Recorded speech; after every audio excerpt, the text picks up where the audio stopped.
Okay, magandang hapon po sa inyong lahat. Ito po si Dr. Jeff Ho. Okay, magpaalam po tayo kung papayag ang lola at saka yung nanay. Isama natin siya sa video, no? Tubag ba? Opo. Ayun. Okay. So, pumayag. So, ilang taon na po siya? 3 po. 3 3 years old. Okay. So, hindi pa nag-aaral. Daycare po. Daycare. So, Monday to Friday ang kaniyang klase. Yes po. Anong oras? 2 oras lang siguro. 3 po. 3 oras. Anong oras ang klase niya?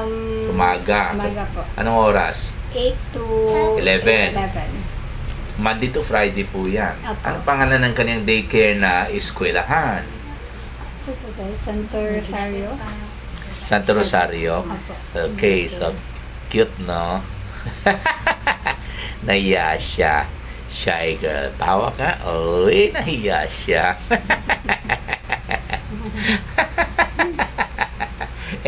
Anong po problema niya? Anong problema niya?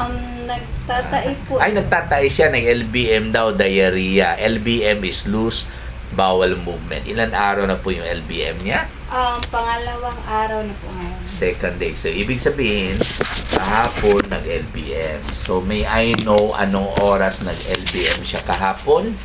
Nag-start po around 4 p.m. 4 p.m. day 1. Tapos 4 ng hapon. Okay. Ilan beses siya nag-LBM kahapon? Kahapon do, More or less. mga nasa 7 times po. 7 times. How about today? Starting 12 midnight, ilan beses nag-LBM siya? Nasa mga 9 times do, kanina last is around 12. Today, naka 9 times na siya. Yes po. Yung pagdumi niya, bago magdumi yung yung mukha niya parang maasim, maasakit, ganon. Yes po. At tapos pupunta na siya sa CR. Yes po. Tapos paglabas nung dumi, ganun lang. Yes po. Ano, marami pa ba? Parang watery pa or pakunti-kunti na lang? Marami pa po. Marami pa rin. May amoy langsa. Yes po. May dugo na po ba? Wala po. Okay, pero parang may sipon-sipon, wala. Ganun po. Okay. So, ano pong kinain niya kahapon, yung bago nag-LBM siya? Anong kinain niya? Ito pong 4 p.m. yun ang first episode ng diary niya, 4 p.m. kahapon. Ito Yes, yung pinakauna. So, anong kinain niya bago nag 4 p.m.? Anong kinain niya sa lunch or 1 p.m., 2 p.m.? Anong pong kinain niya? Ano lang po? Nalala po ba ninyo? Egg po. Egg. Sino nagluto ng egg? Ako po. Okay. Egg lang? Egg at saka tocino roll do. Tocino roll. Yes po. Siya lang ba kumain nun? Kami po. Oh, so siya lang nag-LBM.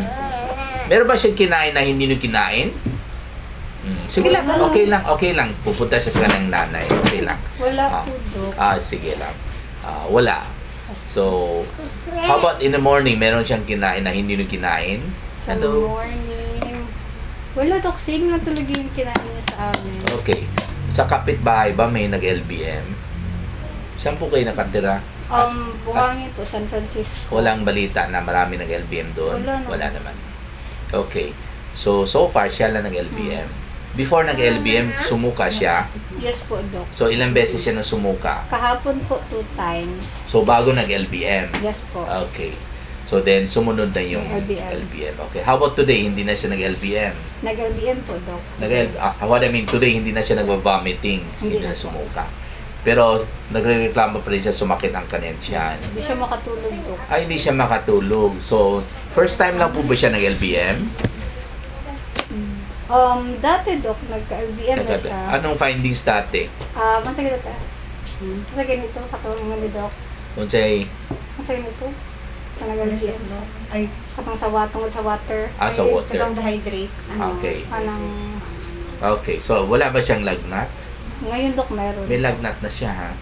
Okay. So, anyway, tingnan natin. Yan. Ako na lang magsalita ngayon. So, anyway, nakikita naman yung cute na pasyente natin. Ayan. So,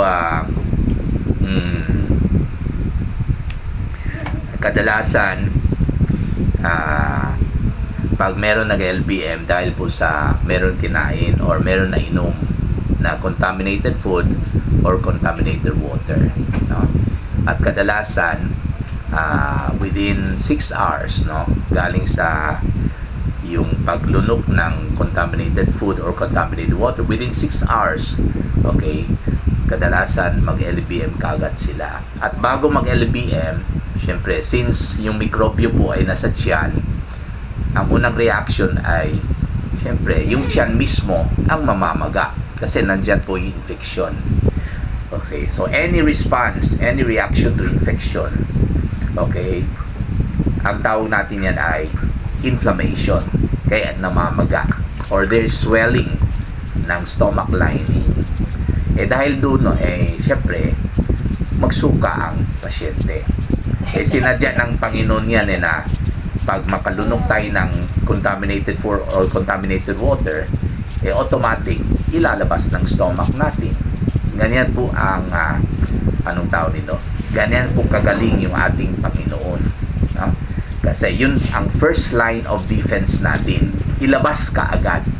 Kahit ayaw natin yung pagsuka, ayaw natin yung pagsakit ng tiyan, ito po ay nakakatulong sa atin pag tayo po ang pasyente. Kasi, para automatic, agad-agad, ilalabas na ng stomach yung mga mikrobyo. Otherwise, bababa yung mikrobyo sa small intestine. At iba na naman problema tayo dyan. No? So, sa stomach pa lang, sinigurado ng Panginoon natin na ilabas kagad ng stomach natin pag meron po nakapasok na mikrobyo. Okay?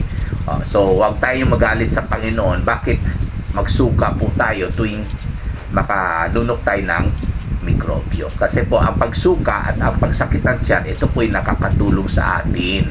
Ayun. So, I'm sure na meron na pong lumabas ng mikrobyo. Nung sumuka siya ng 2 beses.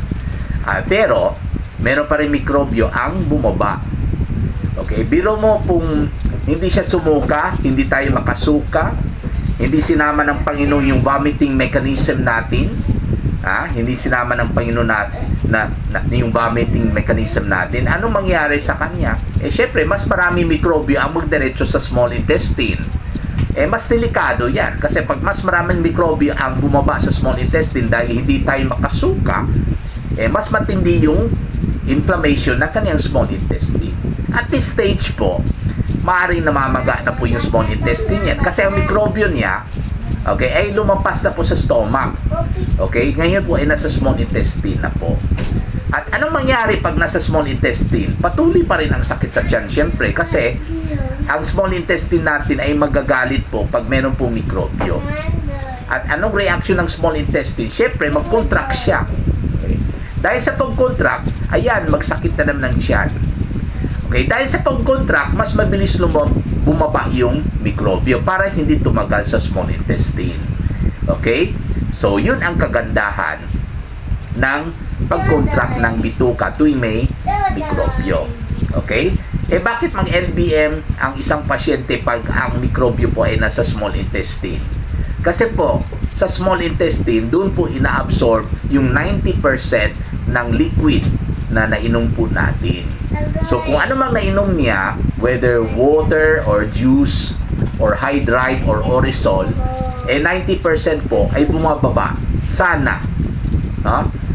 Yung 90% rather ay inaabsorb sana ng small intestine. Dahil po meron po siyang infection at namamaga yung small intestine, yung 90% hindi po na-absorb. Ito po ay tuloy-tuloy pagbaba sa large intestine, kaya po ito po ay nagko-contribute sa kaniyang loose stools. Kaya po meron siyang loose bowel movement.